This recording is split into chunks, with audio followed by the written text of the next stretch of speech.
জাতিকে ব্যাহত করার জন্য চেষ্টা করে যাচ্ছে।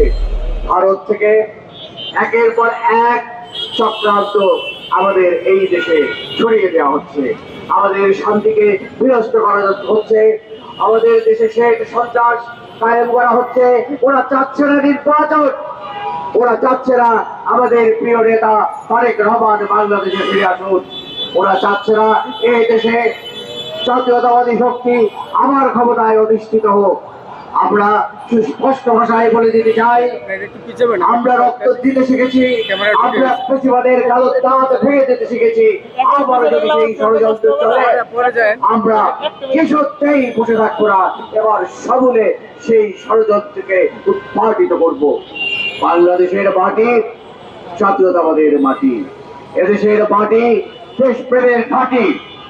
এই মাটি থেকে বসে কোন ষড়যন্ত্রের, কোন তাল বাহানার, কোন কূট কৌশল আমরা হতে দেব না।